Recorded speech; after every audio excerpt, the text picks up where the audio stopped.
Hello everyone, welcome to the Homebuy webinar, and today we're talking about the differences between FHA, VA, conventional, and USDA types of financing. Now, chances are, if you're a home buyer and you're beginning to talk to lenders about your home loan, you're going to land in one of these four options. So let's take a look at what they are. FHA. FHA stands for the Federal Housing Administration, and it's been around since 1934.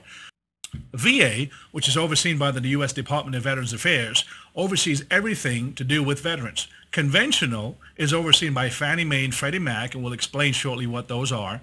And USDA, which is overseen by the U.S. Department of Agriculture. Now, before we can really understand these different types of loans, we need to take a step back and get an understanding of how, historically, home loans have been provided and sustained in this country. Now, when a loan is funded, the investment made by that bank is backed by an investor.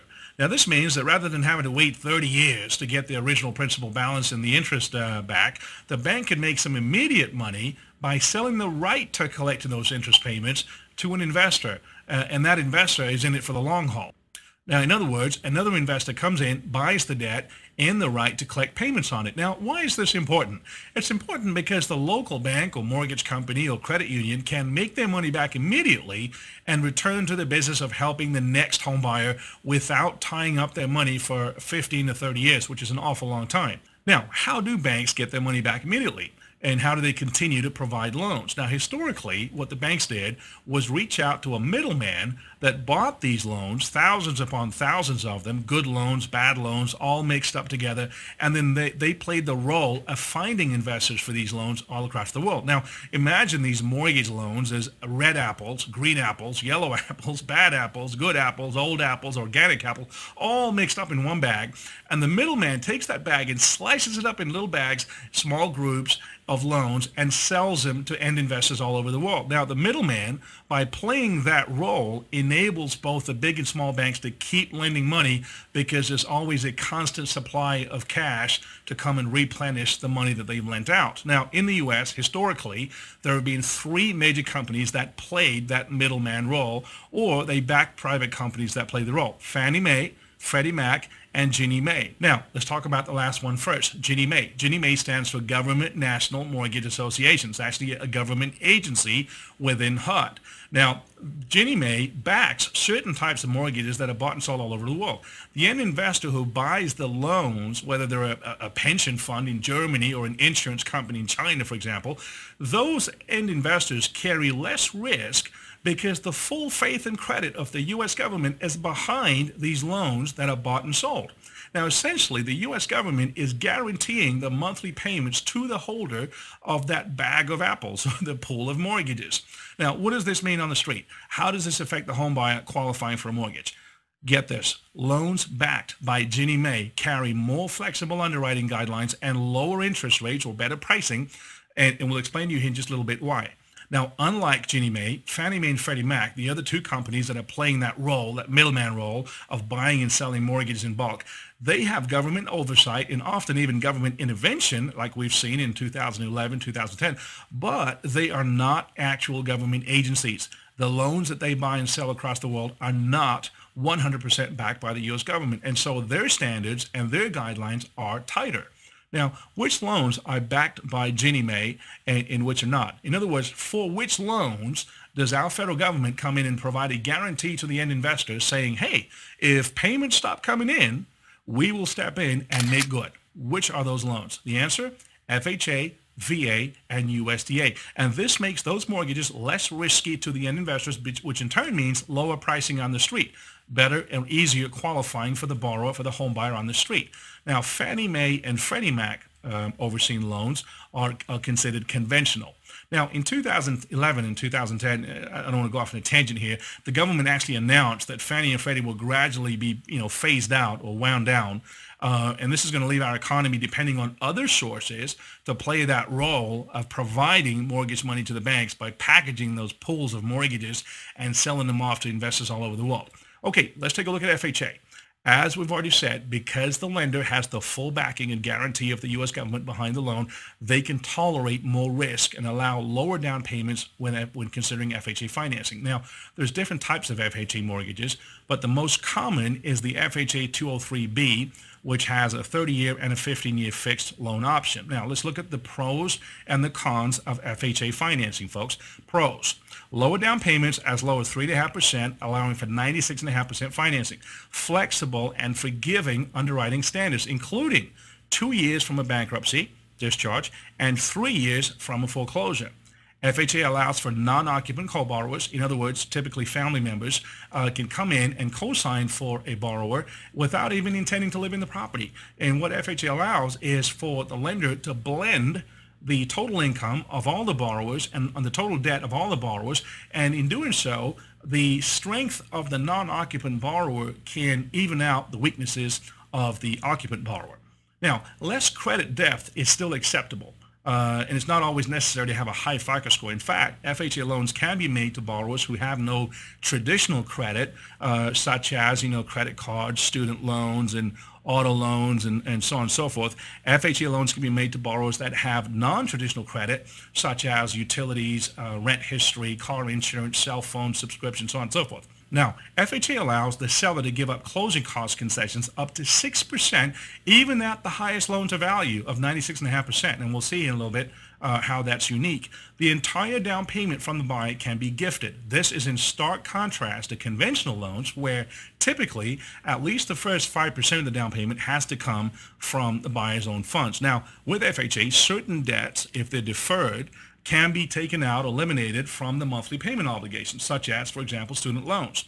FHA has a streamlined feature whereby after 6 timely payments, if the market rates have dropped, the FHA loan can be refinanced without an appraisal and with very lean credit qualifying to a lower interest rate. It's very attractive. It's a way for borrowers to get in with an FHA program, and if the rates improve, if the market improves, they can take advantage of that, drop their monthly payment without having to go through a full-blown refinance.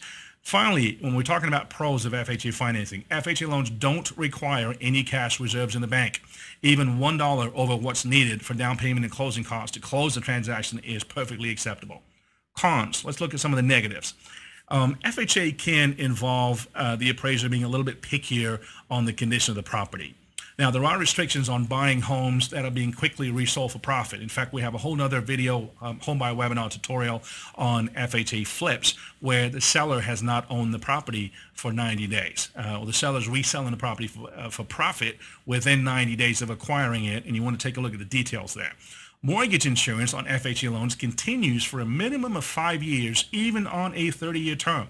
And there's an upfront mortgage insurance and an annual mortgage insurance. Now, in the 9 community property states, Arizona, California, Nevada, Idaho, Louisiana, New Mexico, Texas, Washington, and Wisconsin, the spouse's debts have to be considered, which can often lower the amount an individual can qualify for. So even if you're borrowing and your spouse is not going to borrow on the loan, she's not going to sign, or he's not going to sign on the note, his or her debts, monthly payments have to be counted against you, and that can lower your buying power possibly. Now, the loan limits set for the counties involving FHA financing are typically lower than what's set by Fannie Mae and Freddie Mac in those same counties for conventional loans. Now, for example, up until recently, the max loan amount for conventional was $417,000 in many areas of the country. FHA cannot be used to finance investment properties or second homes. Let's talk about conventional, folks. Conventional interest rates tend to be a little bit higher because even though, as we said before, a government-sponsored enterprise, i.e. Fannie or Freddie, backs and buys these loans, it's technically not the government that's guaranteeing them. Therefore, there's a little bit more risk to the investor, which is reflected in the interest rate pricing adjustments. For example, there are adjustments to the interest rate for things like loan to value. For example, an 85% loan to value would have a higher interest rate more than likely than an 80%. Size of loan, in other words, the loan amount, the FICO score. Higher FICO scores have better pricing than lower FICO scores. Occupancy status. A loan requested to purchase a home as a vacation or a second home is going to have a little bit worse pricing than an owner-occupying property pricing. And of course, the property type has an effect on the pricing as well when we're talking conventional. Now, let's look at the pros and cons of conventional financing. Pros: there are less rigorous property appraisal requirements. There's no upfront mortgage insurance. There are higher loan amounts typically. And here's a really good one: the spouse's debts do not have to be counted against the borrower when qualifying. So if your spouse, your significant other, has monthly debts that are not reflected on your credit report, that does not have to lower your buying power. And finally, there's no mortgage insurance if you're borrowing 80% or below. And that's in comparison to FHA, where with FHA, even at 80% loan to value, you have mortgage insurance for the first 5 years. Okay, let's look at the cons or the disadvantages of conventional financing. Typically, longer waiting times since derogatory events such as bankruptcy, foreclosure, short sale, deed in lieu of foreclosure, so on and so forth. Stricter credit requirements and tougher underwriting rules. Typically, borrowers that go for conventional financing have to have pretty good credit history and high credit scores. Private mortgage insurance, also known as PMI, is not automatic with conventional financing. Now, there are various PMI companies such as Genworth, MGIC, Radian, and so on and so forth. And once the conventional underwriter at the mortgage company has approved the file, the PMI company itself has to underwrite the file according to their standards before the mortgage insurance certificate can be issued. So it's not always automatic. And there are instances where the loan will get approved by the underwriter and the PMI company can't issue the mortgage insurance certificate, and you pretty much have a dead deal. Another con is that non-occupant co-borrowers are not allowed on owner-occupied transactions, this is different to FHA, as we discussed. Borrowers with no scores and no traditional credit cannot be approved typically, and they may have to resort to special conventional programs, niche programs that carry higher interest rates, such as My Community.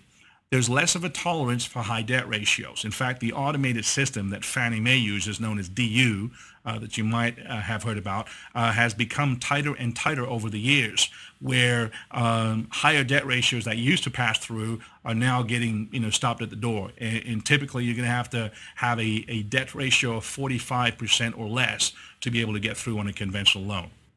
Now, until the loan-to-value drops to 80%, the seller can only contribute 3% of the purchase price towards the closing costs. Let's take a look at VA. VA loans are for those who have or are presently serving in the armed forces of the U.S. If discharged, that discharge must be something other than dishonorable, as shown on the DD-214 separation papers for the veteran. The Department of VA actually gives the lender a guarantee up to 25% of the loan amount. So this usually means if the home were to foreclose and the lender ended up selling it at 75% of value, it would still make out okay because it would recover the other 25% directly from the VA. Now, in order to obtain a loan guaranteed by the Department of VA, the veteran must provide what's called a COE. If you take a look at your screen, also known as a certificate of eligibility, it looks something like this. Now, the COE is something your lender actually can get for you through the internet, through online, as long as you provide the pertinent data. The COE, the certificate of eligibility, actually shows the entitlement amount that is relevant to that veteran, and then there's a magic formula that takes that entitlement and turns it into a maximum loan amount in that county for that veteran. Up to 100% financing. For example, recently in California, most counties had at least $417,000 max loan amount, and some counties had as high as $625,000. And up north in Northern California, some of the more affluent counties, if you would, the veteran could borrow up to $1 million with no money down. Pretty amazing. Now, the VA helps cover the administrative cost of the program by charging a one-time upfront VA funding fee. For the first-time veteran user, this was recently 2.15% of the loan amount, and for repeat users, as high as 3.3%. Now, let's talk about the pros and cons of VA financing. Pros. Because, just like FHA, VA loans are ultimately backed by none other than the U.S. government, Ginnie Mae. The rates tend to be lower, and riskier credit profiles are accepted. Now, veterans with bankruptcies as recent as 2 years and even foreclosures as recent as 2 years old can be eligible for VA financing.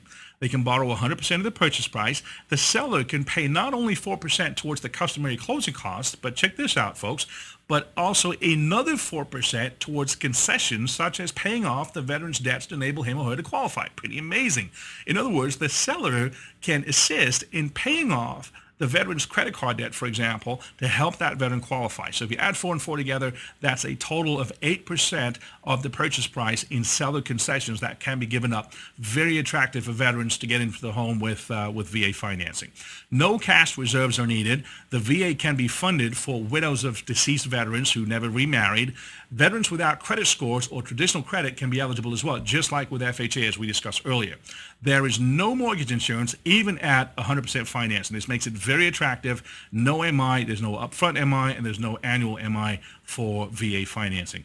And finally, veterans with service-related disabilities, 10% disability, can have their VA funding fee waived if they can document that, and that means they end up borrowing exactly 100% of the purchase price and nothing more. Cons. What are some of the negatives with regard to VA financing? Only veterans or their spouses can be on the loan. No one else. You can't have a girlfriend, boyfriend, a family member, and you certainly can't have a non-occupant co-borrower, whereas you can with FHA. Now, in the community property states, the spouse's debts, just like with FHA loans we mentioned earlier, has to be counted and can lower the buying power. The property is rigorously inspected by the VA appraiser. In fact, some sellers tend to react unfavorably because of the stigma associated with VA loans for that reason.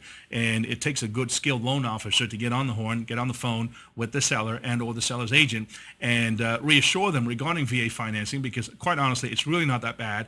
And a lot of the VA loans that we've been involved with have closed smoothly and quicker than even FHA or conventional financing. And finally, obviously, you have to be a veteran, in active duty or reserves or National Guard to be able to get a VA loan. It's not for everyone. Finally, USDA loans. Let's talk about USDA loans.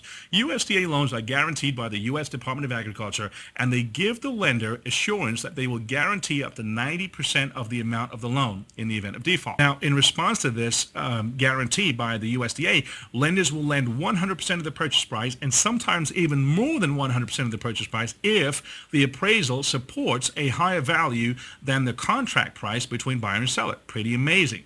And this makes the USDA loan unique amongst the big four loans. Let's take a look at some of the pros of USDA financing. 100% financing, no money down. Flexible underwriting guidelines such as FHA. There is no loan amount limit. I don't think you heard that. There is no limit on the loan amount. That's an awesome thing and stands that apart from FHA and conventional financing. There's no limit on the loan amount. The borrower is only limited by how much they can afford. There is no cash reserves needed. The seller can pay an unlimited amount in closing costs unless the amount being paid is abnormal for the area or for the market the home's in. But again, it's not uncommon for USDA financing to involve, 7 or 8% seller concessions. Lower credit scores, typically 620 or sometimes even lower than that, are accepted by lenders for USDA financing, and even buyers with no score and no traditional credit can be approved. Now, here's a good one. Repairs can be financed in with the USDA purchase loan up to $10,000. Now, this enables a buyer to purchase a home that needs a little bit of renovation without having to come up with their own cash. Incredible thing. So $10,000 is funded on top of the loan, and those funds are held in escrow or an escrow account for the work to be completed typically within 30 days of closing. Now, income from a second job can be used when you're doing USDA financing, used for qualifying purposes, even if there's a one-year history of it, which is pretty special compared to FHA or conventional. So if you've got a second job and you've got documentable income from it, on a USDA loan, you can use that income with only a one-year history.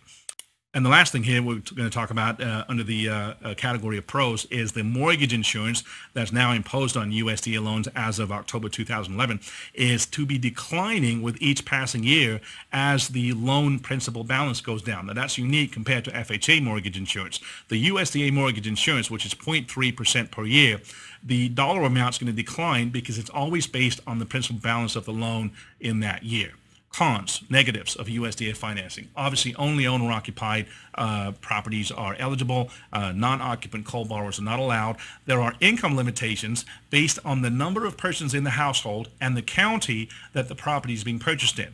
And be sure to look at some of our other more detailed USDA home buy webinars available on the blog and the YouTube channel to get the nitty-gritty details on that. But there are income limitations. There are also geographic restrictions. So only properties in eligible areas can be financed. Again, check our YouTube channel and our blog to understand how to read the USDA eligibility map and how to find out which areas are eligible and which are not. I should say this, all 50 states have eligible areas for the USDA loan. Now, after the initial underwrite by the lender, the USDA field office has to do a second brief mini underwrite of the file before the conditional commitment can be issued. And that's what allows the file to go through the closing. Now, sometimes, and not always, this can result in slight delays and longer processing times, and you should be aware of that. Now, unlike conventional loans, in community property states, the spouse's debts need to be counted against the borrower, just like FHA and VA loans. Bankruptcies need to be 3 years old, whereas FHA and VA allow 2 years cooling off period from a bankruptcy. Thanks for watching, folks. I hope you found this video webinar tutorial helpful. There are several other homebuyer webinars available on the blog and the YouTube channel. If you have any questions, feel free to call us at the number on the screen or email us, and thank you again.